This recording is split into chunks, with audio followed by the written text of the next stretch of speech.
नमस्कार आप सभी को। और आज का ये जो वीडियो है, ये जो राहु केतु जो गोचर कर रहे हैं 30 अक्टूबर को, उसके ऊपर है।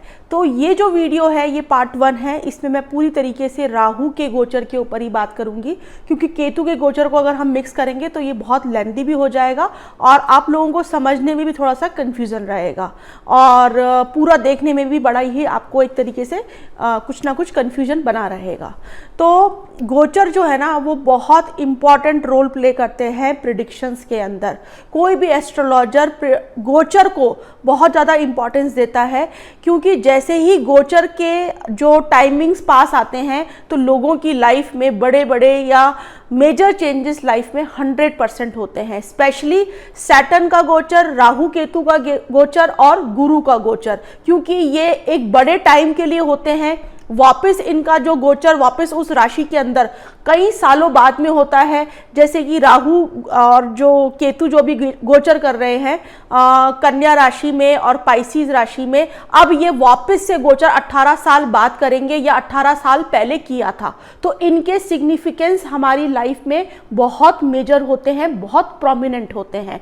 और अगर इनकी दशा या महादशा चल रही है, अगर आपकी राहु या केतु की दशा या महादशा चल रही है, तो आप ये समझ लीजिए ये गोचर आपकी लाइफ पे एक बहुत ही इंपॉर्टेंट रोल प्ले करके 100% जाएंगे। वो आपको एक कई एस्ट्रोलॉजर तो सिर्फ गोचर के ऊपर ही प्रेडिक्शंस देते हैं किसी को भी। वो आपके कोई भी क्या दशा चल रही है, क्या महादशा चल रही है, ये भी नहीं देखते। वो बस लग्न देखते हैं या चंद्रमा किस राशि में बैठा हुआ है और अभी क्या गोचर शनि गुरु और राहु केतु कर रहे हैं, उसके हिसाब से ही आपको प्रोफेशन के प्रेडिक्शंस, आपके मैरिज, आपका काम, आपके लीगल, आपकी हेल्थ, ये जितनी भी चीज़ें हैं इन गोचर से दे देते हैं, क्योंकि इनके चेंजेस एक बड़ा इम्पैक्ट हमारी लाइफ में लेकर आते हैं। तो चलिए हम शुरुआत करते हैं। मैं श्रद्धा शर्मा, एक एस्ट्रो वास्तु कंसल्टेंट, और इस वीडियो की हम शुरुआत करते हैं। सबसे पहला जो लग्न है वो मेष लग्न है। मेष लग्न में जो राहु गोचर करने जा रहा है वो 12th हाउस से करने जा रहा है, 12वें घर से करने जा रहा है। अगर आपकी महादशा या अंतरदशा चल रही है तो ये गोचर आपके लिए एक बड़ा परिवर्तन लेकर आएगा। अगर इनकी दशा या महादशा नहीं चल रही है तो इम्पैक्ट जरूर आएंगे। हो सकता है आपको वो इम्पैक्ट इतने ज़्यादा महसूस ना हो, इतने ज़्यादा सिग्निफिकेंट ना हो, लेकिन इम्पैक्ट 100% आएंगे। और ये वीडियो देखने के बाद में, क्योंकि ये जर्नल, ये जो जितनी भी वीडियोस यूट्यूब पे आते हैं ये एक जर्नल अवेयरनेस देते हैं। इसमें इन डेप्थ प्रेडिक्शंस इसको नहीं मानना चाहिए, क्योंकि इन डेप्थ प्रेडिक्शंस के लिए बहुत सारी चीज़ें, इवन पूरा चार्ट को देखना पड़ता है। एक चीज से आप प्रेडिक्शंस नहीं देते, लेकिन जर्नल अवेयरनेस हर आदमी को होनी चाहिए, हर नॉलेज के मतलब हर फील्ड के ऊपर होनी चाहिए। तो ये एस्ट्रोलॉजी फील्ड के अंदर ये जर्नल अवेयरनेस वाला एक वीडियो है, और इससे भी आपको बहुत सारी हेल्प अपने लाइफ में मिलेगी। आने वाले 2 साल आपके कैसे रहेंगे। तो 12th हाउस आपको पता है कि लॉसेस का भी है, फॉरेन लैंड्स का भी है, इन्वेस्टमेंट का भी है, आपके स्लीपिंग पैटर्न का भी है, आपके ड्रीम्स का भी है, आपके स्पिरिचुअलिटी का भी है, आइसोलेशन का भी है, पब्लिक के भाग्य बदलने का भी है। अगर आप किसी ऐसी फील्ड में हैं जो कि जैसे एस्ट्रोलॉजर हो गए या हीलर्स हो गए, तो 12th हाउस लोगों के भाग्य का, लोगों के फॉर्च्यून का भी कहीं ना कहीं होता है। तो 12th हाउस बहुत इंपॉर्टेंट है। राहु आपके यहाँ पर आया है। अगर आपके चार्ट में राहु स्ट्रांग है, अच्छा है, चंद्रमा से अच्छी गोचर में जा रहा है, तो 12th हाउस कहीं ना कहीं आपको हो सकता है सडन आप कोई खर्चा करें। कोई बड़ा खर्चा आप कर सकते हैं, कोई बड़ा इन्वेस्टमेंट कर सकते हैं, लेकिन ये जो भी खर्चा होगा ना ये आपके मतलब एक चमक धमक के ऊपर होगा, ये कहीं ना कहीं दिखावे के ऊपर होगा। कोई आप बड़ा व्हीकल ले सकते हैं, कोई आप फॉरेन लग्जूरियस ट्रैवल कर सकते हैं। इन चीज़ों के ऊपर, शाशूबाजी के ऊपर ज़्यादा खर्चा 12वें घर का राहु करवाता है।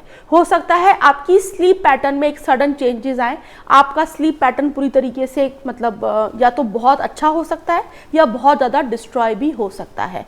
आपको ड्रीम्स कुछ ज़्यादा ही आपको लगेगा कि यार ये ड्रीम्स मेरे को आए थे और ये मैनिफेस्ट हो गया, क्योंकि 12वीं राशि वाटरी साइन है, इमेजिनेशन की राशि है, आदमी को गहराई तक लेके जाती है, और राहु एक एम्पलीफायर है, चीज़ों को वास्टनेस देता है, चीज़ों में बढ़ोतरी करता है, उसको बढ़ा देता है। तो 12वें घर का जो गोचर है वो खर्चे, सडन इवेंट्स, कुछ हॉस्पिटलाइजेशन भी हो सकता है, या आप हॉस्पिटल में आपकी एनर्जी जा सकती है, या कुछ आप हॉस्पिटल बना सकते हैं, खड़ा कर सकते हैं, कुछ इन्वेस्ट कर सकते हैं, ये भी हो सकता है। तो ये एक जनरल चीज़ें हैं, लेकिन 12वें घर से रिलेटेड चीज़ों में आपकी एनर्जी 100% जाएगी, क्योंकि राहु कहीं ना कहीं उस एनर्जी को एक्टिवेट कर देगा आपकी लाइफ में।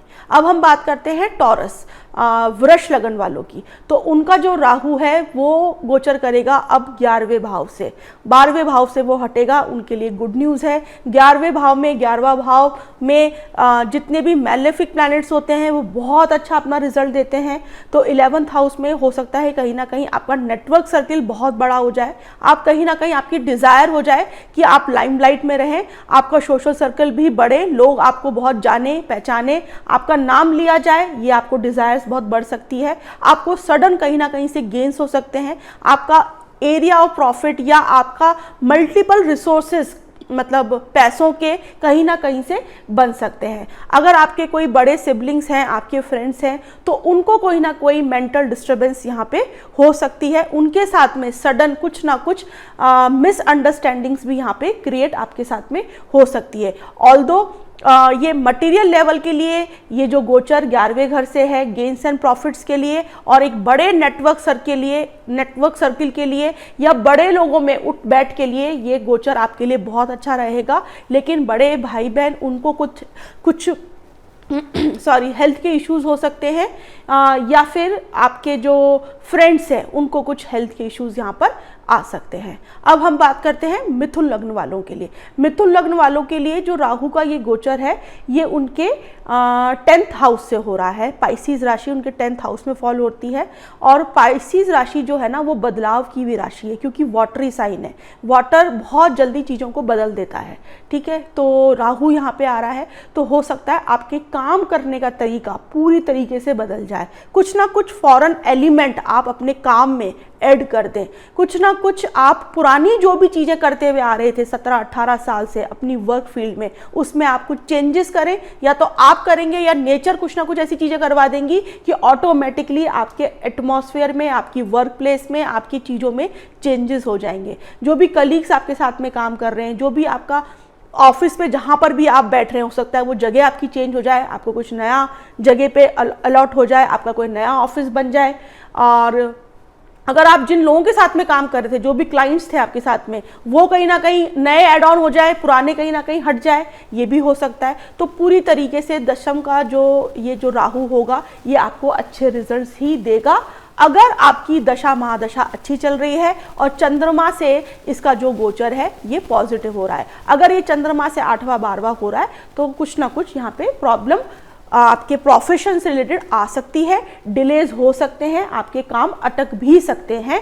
कोई ऑर्डर आने वाला हो बड़ा, वो अटक जाए, कोई कॉन्ट्रैक्ट होने वाला हो वो अटक जाए, या कोई बॉसेस के साथ में आपके ईगो क्लैशेस हो जाए, ये भी हो सकता है। अगर ये गोचर में चंद्रमा से अगर ये अच्छी स्थिति में नहीं है तो भी जाके ये स्थिति पैदा होगी। लेकिन मिथुन लग्न के लिए ओवरऑल 10th हाउस का राहु का गोचर बहुत अच्छा है। अब हम बात करते हैं कर्क राशि वालों के लिए। कर्क राशि वालों के लिए जो राहु का गोचर होने जा रहा है वो 9th हाउस में होने जा रहा है। तो जो भी लोग स्टूडेंट्स हैं और वो कहीं बाहर पढ़ने जाना चाहते हैं तो उनके लिए बहुत अच्छा टाइम है। लोग बाग अभी जो भी कर्क लगन वाले हैं वो कहीं ना कहीं अगर वो स्टूडेंट है तो अपनी कुछ हायर एजुकेशन के लिए वो कोई ना कोई बड़े प्लेटफॉर्म पे जाएंगे अपनी काउंसलिंग करवाने के लिए। जो लोग स्टूडेंट्स नहीं हैं तो हो सकता है वो कुछ काउंसलिंग का काम चालू कर दे, फॉरेन एजुकेशन से रिलेटेड कुछ ना कुछ लोगों को एजुकेट करे, उनको बताए और उनको बाहर भेजे, ये भी हो सकता है। कोई ना कोई आप कोई ऐसा संप्रदाय, कोई कल्ट, कोई जैसे कि बुद्धिज्म हो गया, ऐसा कुछ भी आप अपनी लाइफ में एडॉप्ट कर सकते हैं। वहाँ से आप रिलीजियसली या स्पिरिचुअली आप कनेक्ट हो सकते हैं, वहाँ पे आप ट्रैवल कर सकते हैं। वो ट्रैवल भी बहुत लॉन्ग डिस्टेंस रहेगा और वहाँ जाके आपको बड़ा ही मेंटल, इमोशनल, फिजिकल लेवल पे आपको बहुत अच्छा रिलैक्सेशन फील होगा, आपके माइंड में एक पीस आएगा। हो सकता है अगर ये चंद्रमा से इतना स्ट्रॉन्ग कनेक्शन नहीं बना रहा तो हो सकता है आपको इस वक्त ऐसे कोई गुरु के या कोई स्पिरिचुअल गुरु, कोई ऐसा टीचर, कोई ऑनलाइन टीचर के ग्रैब में फंस जाएं जहाँ पे आपके पैसे खराब हो जाएं, पैसे आपके बर्बाद हो जाएं, या आपको चीटेड फील हो कि यार मेरे साथ में ये चीटिंग हो गई, जितना मुझे मिलना चाहिए था ज्ञान मुझे उतना नहीं मिला। ये भी यहाँ पर हो सकता है जिनका 9th हाउस से राहु गोचर कर रहा है। या फिर फादर के प्रोफेशन में सडन चेंजेस, उनके हेल्थ में कुछ चेंजेस हो सकते हैं, फादर आपके कुछ ट्रैवल कर सकते हैं, या फादर डीपली किसी स्पिरिचुअलिटी में, किसी रिलीजन में कोई ना कोई डीपली कनेक्शन उनका इन्वॉल्व हो जाए, ये भी हो सकता है। ये भी हो सकता है कि आपके फादर या आपके जो भी आपके फैमिली मेंबर्स हैं वो कुछ रिलीजन के ऊपर कोई मंदिर बनवा दे, कोई बड़ा ऐसा कुछ काम करवा दे, ये भी कहीं ना कहीं हो सकता है। या फिर कुछ पब्लिक के लिए कुछ ऐसा काम कर जाए जो एक समाज के लिए बहुत अच्छा काम है, ये भी यहाँ पे जो राहु है 9th हाउस का करवा सकता है। अब हम बात करते हैं सिंह राशि, लियो राशि, लग्न वालों के लिए, सॉरी मैं यहाँ पे लग्न की बात कर रही हूँ। तो सिंह लग्न वालों के लिए जो राहु का गोचर है वो 8th हाउस से हो रहा है। तो अष्टम का राहु जो है वो बहुत ही अनसर्डन इवेंट्स 100% करवाता है।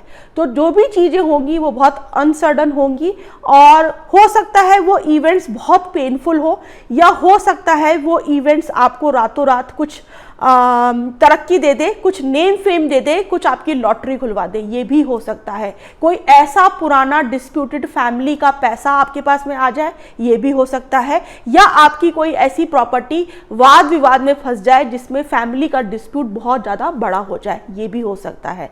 आपके जो इन लॉज हैं उनकी लाइफ में बहुत सारी चीज़ें इस टाइम पे 1.5 साल के अंदर होंगी, क्योंकि अष्टम भाव आपके ससुराल पक्ष को भी दिखाता है। मेनली जो मेल है, जो भी पुरुष वर्ग है, उनके ससुराल को भी अष्टम भाव दिखाता है। तो ससुराल में सडन चेंजेस होना, कुछ ऐसी मिस्ट्रीज हो जाना जो अनसॉल्व्ड हो, पुराना कुछ पैसा या तो आ जाना या बड़े लेवल पे अटक जाना, आप कहीं ना कहीं कुछ ना कुछ साधना में इन्वॉल्व हो जाना, या मिस्ट्रीज की चीज़ें आपको बहुत ज़्यादा अट्रैक्ट करना अपनी तरफ, जैसे कि एस्ट्रोलॉजी, वास्तु, ऑकल्ट की जितनी भी चीज़ें हैं वहाँ पे आपका जो ध्यान है वो बहुत ज़्यादा जाएगा, क्योंकि राहु पूरी तरीके से फोकस है, आपका ध्यान है, आपके माइंड को वो एक तरीके से ग्रैब करके चलता है। तो अष्टम का राहु बहुत अनसडन इवेंट्स देता है। तो आप लोगों को बेस्ट ऑफ लक, आप इंजॉय करिए अष्टम के राहु को, इसमें कुछ भी हो सकता है, इसके प्रेडिक्शंस करना बहुत ही मुश्किल है। फिर अब हम बात करते हैं वर्गो साइन के लिए, कन्या जो लग्न है उन लोगों के लिए। तो कन्या लग्न वाले जो लोग होते हैं वो बहुत ही प्रैक्टिकल लोग होते हैं, बड़े ही समझदार लोग होते हैं, और उनका राहु जो है वो 7th हाउस से यहाँ पर गोचर करेगा। और सप्तम भाव का जो राहु है वो यहाँ पे उनके मैरिड लाइफ में कुछ उठापटक कर सकता है, या फिर ये भी हो सकता है अगर मैरिड लाइफ में डिस्टर्बेंस चल रही हो पहले से, तो यहाँ पे बहुत ज्यादा लगाव की स्थिति पैदा कर दे, क्योंकि वाटरी साइन में गोचर कर रहा है, और वाटर साइन लगाव का, इमोशंस का साइन है। तो हो सकता है आप अपने पार्टनर के बहुत ज्यादा नजदीक आ जाएं, इमोशनली बहुत ज्यादा आप एक दूसरे को समझने लग जाए, ये भी हो सकता है। या ये हो सकता है आप अपने पार्टनर के साथ में कुछ वाटर वाली जगहों पर, जहां पानी वाली, समुद्र की जगह, बीचेस वाली जगह पे आप ट्रैवल करें बहुत ज्यादा, और आपको वहां जाके एक अलग ही पीस, काम आपको महसूस हो दोनों को, और आपका एक रिलेशनशिप में बॉन्डिंग हो, ये भी यहाँ पे सप्तम का राहु करवा सकता है। अगर यहाँ पे राहु का गोचर चंद्रमा से थोड़ा सा भी अगर इतना पावरफुल नहीं है, थोड़ा सा भी अगर पाप ग्रह में है, तो हो सकता है आपका अट्रैक्शन किसी और की तरफ, किसी और पार्टनर की तरफ हो जाए। ट्रैवलिंग के टाइम पर आप कोई अपने बिजनेस के पर्पस से ट्रैवल कर रहे हैं, तो आपको उस टाइम के अंदर कोई ना कोई पार्टनर मिले जिससे आपका इमोशनल जो एक बॉन्डिंग है वो कहीं ना कहीं बढ़ जाए, लेकिन वो सब इमेजिनेशंस में रहेगा, वो कहीं ना कहीं उसको सच नहीं मानना है, वो ट्रुथ नहीं है, वो सिर्फ टेम्पररी है, वो सिर्फ इमोशनल है, वो कहीं ना कहीं जाके आपको इमोशनली ब्रेक डाउन करेगा, आपको पेन देगा। तो ऐसी स्थिति से आपको बचना है, इसको इग्नोर करना है, क्योंकि ये सिर्फ एक इल्यूजन है। ठीक है, जैसे ही राहु वहां से हटेगा तो वो इल्यूजन ब्रेक होगा और फिर वो पेन आएगा, और जब पेन आएगा तो आप किसी ना किसी एस्ट्रोलॉजर को पकड़ेंगे कि मेरे साथ में क्या हो गया, मैं बड़ा मतलब पेन में हूँ, रोना धोना है, और ये सारी स्टोरीज फिर बनेगी। अब हम बात करते हैं लिब्रा साइन, तुला लग्न वालों के लिए, तो तुला लग्न वालों के लिए भी बहुत अच्छी गुड न्यूज़ है, क्योंकि उनका राहु अभी सप्तम भाव में था, फायरी साइन में था, तो ये इतना अच्छा गोचर नहीं था। अब उनके 6th हाउस में ये गोचर कर रहा है, और छठे भाव में तो आप सभी को पता है राहु की सबसे कंफर्टेबल एक पोजीशन होती है। यहाँ पे आके राहु, अगर आप किसी भी हेल्थ केयर इंडस्ट्री में हैं, लोन इंडस्ट्री में हैं या लीगल इंडस्ट्री में हैं, तो आपके लिए राहु एक मतलब बहुत अच्छा एक योग लेकर आएगा। आपको बड़े बड़े इस इंडस्ट्री के लोगों से कहीं ना कहीं मुलाकात होगी, आपके काम में एक्सपेंशन होगा, आप बहुत ज़्यादा फोकस्ड हो जाएंगे अपने वर्क के लिए। डेली ऑफिस आना, टाइम से काम करना, अपने घर जाना, ये रूटीन आपका चलेगा। और अगर आप ये रूटीन को फॉलो करते हैं तो नो डाउट ये 1.5 साल में राहु आपको बहुत कुछ देके जाएगा, क्योंकि छठा घर जो है वो डिसिप्लिन का है, डेली रूटीन का है। तो अगर आप राहु की एनर्जी को समझते हुए अपने डिसिप्लिन को फॉलो करेंगे तो छठा घर आपको बहुत सारी ग्रोथ देगा। अब हम बात करते हैं स्कॉर्पियो लग्न की, ठीक है, वृश्चिक लग्न की।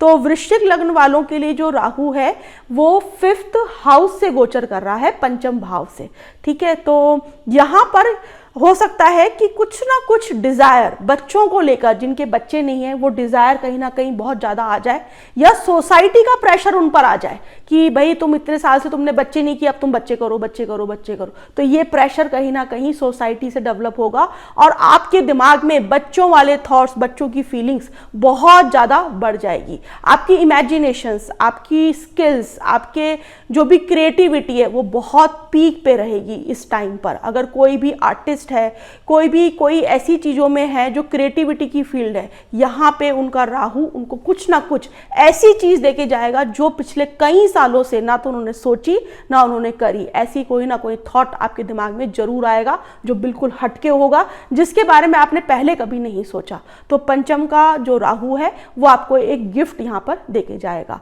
आप हो सकता है अपनी क्रिएटिविटी बढ़ाने के लिए आप बहुत ज़्यादा वाटर वाले जगहों पर जाना और वहाँ से कुछ ना कुछ एनर्जी लेकर आना, ऐसे भी कुछ ना कुछ आप काम कर सकते हैं। और या फिर ऑनलाइन स्टडीज़ करना, ऑनलाइन पढ़ाई करना, अपनी क्रिएटिविटी पे काम करना, ये भी आप कर सकते हैं अगर पंचम में से राहु गोचर कर रहा है आपके तो। लेकिन हाँ, सबसे इम्पॉर्टेंट, बच्चों से रिलेटेड यहाँ पे इवेंट्स बहुत सारे होंगे। जिनके बच्चे नहीं हो रहे वो कहीं ना कहीं यहाँ पे IVF करवाना, कुछ मेडिसिन लेना, कुछ ट्रीटमेंट करवा के और बच्चों की तरफ वो इनिशिएट करेंगे। अब हम बात करते हैं सैजिटेरियस लग्न की, धनु लग्न वाले लोगों के लिए। तो धनु लग्न का जो राहु है वो उनके 4th हाउस में गोचर करेगा। और एक चीज़ मैं यहाँ पे बता दूं कि लग्न से मैं बात कर रही हूँ यहाँ पे, तो लग्न से गोचर जो होता है वो हमेशा लग्न से दूसरा, तीसरा, चौथा, छठा, 10वां, 11वां बहुत अच्छा गोचर माना गया है। ये हमारे ऋषियों ने भी अपनी जो क्लासिकल टेक्स्ट में उसमें बताया है। तो लग्न से चौथा राहु खराब नहीं होता, वो अच्छे रिजल्ट देता है। इसमें कहीं ना कहीं आप एक्सपेंशन करेंगे, अपने होम रिलेटेड जितने भी आपके अफेयर्स हैं, घरेलू जितनी भी चीज़ें हैं, वहाँ पे आपका फोकस जाएगा, जो अगर नहीं था काफ़ी समय से। तो आप घर के ऊपर कहीं ना कहीं फोकस होंगे। घर में आप कुछ ना कुछ एक्सपेंशन कर सकते हैं, घर में कुछ इंटीरियर्स करवा सकते हैं, घर में नया फ्रिज, टीवी, बड़ा हर चीज़, मतलब बड़ा टीवी आ रहा है घर में, बड़ा फ्रिज, बड़ा सोफ़ा, ऐसे बड़ी चीज़ें आपके घर में इस टाइम पे 100% आएगी। बड़ी गाड़ी आने की भी योग है, या बड़ी लैंड भी आ सकती है अगर ये चंद्रमा से भी अच्छा है, और अगर दशा महादशा भी अगर फेवरेबल चल रही है तो ये इवेंट 100% होगा। हाँ, मदर की हेल्थ को यहाँ पे थोड़ा सा इमोशनली उनको इम्बैलेंसेस रहेंगे, वो इमोशनली काफ़ी लोनली फील करेंगी आपकी मदर। या फिर हो सकता है आपकी मदर ट्रैवल बहुत करे इस टाइम पे, या आपकी मदर कोई फॉरेन लैंड पे चले जाए, या रिलीजियस प्लेस पे वो जाना चालू कर दे, या अपने आप को पूरी तरीके से स्पिरिचुअलिटी की तरफ वो मोड़ ले। मदर की लाइफ में ये भी चेंजेस आ सकते हैं। अब हम बात करते हैं कैप्रिकॉर्न लग्न वालों के लिए, मकर लग्न वालों के लिए। तो मकर लग्न वालों के लिए ये जो गोचर है ये उनके 3rd हाउस से करेगा, और लग्न से तीसरा गोचर राहु का बहुत अच्छा होता है। आदमी को बहुत एंटरप्राइजिंग स्किल्स देता है। ऐसा इंसान कहीं ना कहीं उसको बहुत ज़्यादा एक पॉजिटिव थॉट्स आ रहे होते हैं कि क्या मैं ऐसा काम कर दूं, कुछ ऐसी चीज, ऐसी कोई कंपनी, ऐसी कोई फर्म, ऐसी कुछ चीज खड़ी कर दूं जो मुझे बहुत जल्दी कम टाइम में मेरे को ऊंचाइयों पे ले जाए, और मैं कुछ उसके अंदर वो लोग अपने आइडियाज को इन्वॉल्व करते हैं कहीं ना कहीं। मतलब आप ये समझ लीजिए, तीसरे का राहु और अष्टम का राहु और 11वें का राहु गोचर में कहीं ना कहीं न्यू स्टार्टअप्स करवाना, मतलब जो स्टार्टअप जो चल रहा है आजकल बहुत ज़्यादा, जो एक फैशन में है, तो ये स्टार्टअप वाली जो चीज़ें ना वो थर्ड हाउस से भी देख सकते हैं हम। तो इस टाइम पे कैप्रिकॉर्न लग्न वालों के लिए जो थर्ड हाउस से राहु का गोचर कर रहा है, वो उनको कहीं ना कहीं, जो लोग ऐसा सोच रहे हैं या प्लानिंग कर रहे हैं अपना कुछ स्टार्टअप के लिए, तो उनके लिए बहुत अच्छा समय है। उनको कहीं ना कहीं से सपोर्ट भी मिलेगा, डॉक्यूमेंट्स से बहुत सारे काम होंगे। ऑल्दो डॉक्यूमेंट्स के काम करने में उनको थोड़ा सा तसल्ली से करना है, जल्दबाजी नहीं करना। कोई भी थॉट आ रहा है, आइडिया आ रहा है, उसको 2 बार सोचना है, आराम से उस पर डिसीजन लेना है, क्योंकि राहु हमेशा जल्दबाजी करवाता है और जल्दबाजी किए हुए काम आगे जाके आपको 100% परेशान करते हैं। और थर्ड हाउस क्योंकि सेल्फ एफर्ट का है, तो यहाँ पे आपकी जो एक सेल्फ एफर्ट की जो आपका पैरामीटर है वो बहुत ज़्यादा यहाँ पे बढ़ जाएगा। आपको लगेगा कि जो काम मेरे को 10 दिन में करना था, आप में एक ऐसी ताकत आ जाएगी कि मैं इसको 2 दिन में निपटा दूंगा। मैं इससे भी बात कर लेता हूँ, मैं उससे भी बात कर लेता हूँ, ये आइडिया मेरे दिमाग में आ रहा है, ये स्टार्टअप कर लेता हूँ, मैं ऐसे कंपनी में फॉर्म कर लेता हूँ, मैं सीए से बात कर लेता हूँ, मैं फंडिंग की बात कर लेता हूँ। ये सारी चीज़ें इंसान करेगा। करिए, अच्छा टाइम है, लेकिन तसल्ली के साथ में, सूझबूझ के साथ में, 2 लोगों से पूछ के आराम से आगे बढ़ें। चलिए नेक्स्ट लग्न के ऊपर हम बात करते हैं। जो दूसरा लग्न है वो है आपका कुंभ लग्न।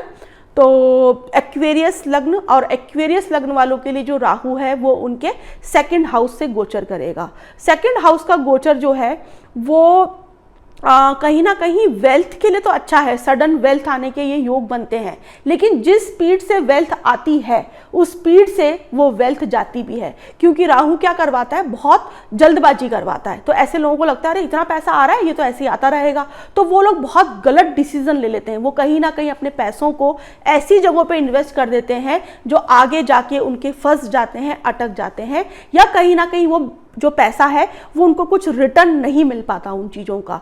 तो पैसे आने के तो योग बन रहे हैं, नो डाउट, लेकिन उसको कहाँ इन्वेस्ट करना है, इस पे आपको बहुत ज़्यादा फोकस्ड रहना है, बहुत ज़्यादा ध्यान रखना है। इस टाइम पे आपके फैमिली मेंबर्स, बहुत सारे लोग आएंगे आपके पास में कि मेरे को पैसे की नीड है, आप दे दीजिए। मैं ये नहीं कह रही हूँ कि आपको हेल्प नहीं करनी है अपने फैमिली मेंबर्स का या नहीं देना है, लेकिन आपको बहुत कॉन्शियसली और बहुत सोच समझ के करना है, क्योंकि जब आप देंगे जब तो बहुत अच्छा रहेगा, लेकिन जब आप मांगेंगे तो वो रिलेशनशिप्स वहाँ पे आपकी 100% खराब होगी पैसे की वजह से, क्योंकि राहु चीज़ों को अटका देता है, राहु इल्यूजन क्रिएट करता है, राहु भ्रम है। तो उस वक्त तो बहुत अच्छा लगेगा, उनकी स्कीम्स, उनकी बातें, उनकी वाहवाही, वो आपको बहुत अच्छा बताएंगे, आप बहुत अच्छे इंसान हो, आप ऐसे हो, तो आप उनकी बातों में आके आप उनको दे देंगे, और कहीं ना कहीं आगे जाके वो फैमिली के अंदर क्लैशेस 100% क्रिएट होंगे। तो यहाँ पे इन्वेस्ट करते वक्त ध्यान रखना है अपनी ईटिंग हैबिट्स पे, क्योंकि राहु 2nd हाउस में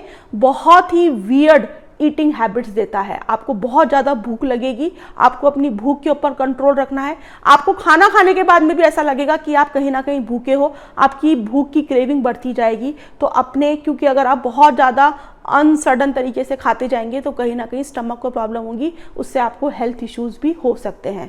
आपका होटल्स में जाना, रेस्टोरेंट्स में जाना, कैफ़ेज़ में जाना बहुत ज़्यादा बढ़ जाएगा। हो सकता है आप कुछ ना कुछ ऐसे कुछ खराब खाना या कुछ फूड पॉइजनिंग जैसा आपको कुछ हो जाए, तो इसका भी आपको ध्यान रखना है, क्योंकि राहु की चीज़ें हमेशा चमकती हुई दिखती है, बहुत अच्छी दिखती है, लेकिन कहीं ना कहीं वो नुकसान करती है। नो डाउट पैसे के लिए ये अच्छा एक फॉर्म है, लेकिन चीज़ें अटकेंगी भी इसमें। अब लास्ट असेंडेंट बिल्कुल, और ये है आपका पाइसिस, और पाइसिस में से आपका लग्न में से आपका राहु गोचर करेगा, और यहाँ पे कहीं ना कहीं आप बहुत ज़्यादा स्पिरिचुअलिटी, अध्यात्म की तरफ आप कहीं ना कहीं मोल्ड होंगे। आपको आइसोलेशन, क्योंकि पाइसिस लग्न वालों को आइसोलेशन बहुत अच्छा लगता है, वो अपने आइसोलेशन में रह के अपनी स्पिरिचुअलिटी को एंजॉय करते हैं। तो राहु यहाँ पे आपको इन सब चीज़ों में हेल्प करेगा। फॉरेन जर्नीज आप यहाँ पे कर सकते हैं आप, क्योंकि पाइसिस वाले बहुत अच्छे टीचर, गुरु, काउंसलर होते हैं, तो हो सकता है उनका विज़न इन सभी कामों में बहुत ज़्यादा बढ़ जाए, वो नए तरीके से सोचने लग जाए, नए आइडियाज़ लेकर आए। तो पाइसिस लग्न वालों का जो लग्न से गोचर कर रहा है राहु, वो उनको आइसोलेशन में ज़रूर लेके जाएगा, लेकिन अपने आइसोलेशन को वो इंजॉय करें और कुछ नया लर्न करने की कोशिश करें, क्योंकि ये अच्छा गोचर है आपके लिए। लग्न में से राहु जा रहा है, आप नए इनिशिएटिव्स बहुत लेंगे, आप में कॉन्फिडेंस भी बहुत अच्छा रहेगा, क्योंकि लग्न का राहु है, थोड़ा अटपटी ढंग से ये ज़िंदगी को कर देता है, थोड़ा सा आपके लाइफस्टाइल पूरी तरीके से बदल जाती है, आपका विचार करने का तरीका बदल जाता है, नज़रिया बदल जाता है दुनिया को देखने का। तो काफ़ी इंटरेस्टिंग होता है, काफ़ी एडवेंचरस भी राहु लग्न का कहीं ना कहीं इंसान की पर्सनैलिटी में चीज़ें लेकर आता है। और एंड में मैं राहु के कुछ बहुत ही प्रैक्टिकल रेमेडीज डिस्कस कर रही हूँ, और क्योंकि राहु पाइसिस वाटरी साइन में है, तो कहीं ना कहीं मास लेवल पे, एक बड़े लेवल पे लोगों को अट्रैक्शन रहेगा पानी की चीज़ों से, अल्टरनेटिव मेडिसिन के ऊपर, हीलिंग के ऊपर, मेडिटेशन के ऊपर, आइसोलेशन के ऊपर, और कहीं ना कहीं लोग बाग अब भागेंगे पानी की तरफ। ये भी एक मतलब ओवरऑल ये सब चीज़ें भी कहीं ना कहीं रहेगी। एक बहुत अच्छी रेमेडी है इस वक्त, आप फिश को खाना खिलाना, उनको फूड देना एक बहुत ही स्ट्रॉन्ग रेमेडी है। अगर आप दे सकते हैं तो आप या वेडनेसडे या सैटरडेज को आप फिश फीडिंग आप जरूर करवाइए। और कुछ बेयर फुट किसी रिलीजियस प्लेसेस पे जाना, ये भी एक बहुत ही स्पिरिचुअल रेमेडी है। नंगे पैर किसी भी धार्मिक स्थलों के ऊपर जाना, और ऐसे धार्मिक स्थलों पर जाना जहाँ पे पानी है, जैसे रामेश्वरम हुआ, सोमनाथ हुआ, जहाँ पे वाटर एलिमेंट बहुत ज़्यादा है। तो ये आपकी स्पिरिचुअल एक जर्नी को बहुत पॉजिटिविटी देगा, आपको बहुत सारे चेंजेस अपनी लाइफ में पॉजिटिव ये सब चीज़ें लेकर आएंगी अगर आप ऐसी जर्नीज कर रहे हैं। तो गंगा स्नान करना ये भी एक बहुत अच्छी रेमेडी है। आप ऐसी जगहों पे जाओगे यहाँ पे बहुत बड़ा वास्ट वाटर फैलाव के अंदर कहीं पानी है, ऐसी जगहों पे भी आप जा सकते हैं। अपने पैरों की देखभाल करना, उनको बहुत अच्छी तरीके से रखना, ये भी एक पाइसिस के अंदर राहु की बहुत अच्छी रेमेडी होगी। अगर मैं और रेमेडी की बात करूं तो डेली अपने मदर के पैर छूना, ये भी बहुत अच्छी रेमेडी है। अपने गुरुओं के पैर छूना, ये भी एक बहुत अच्छी रेमेडी यहाँ पे हो सकती है। किसी मंदिर के स्थल पे जाके साफ सफाई करना, ये भी बहुत अच्छी रेमेडी यहाँ पे हो सकती है। धन्यवाद, थैंक यू।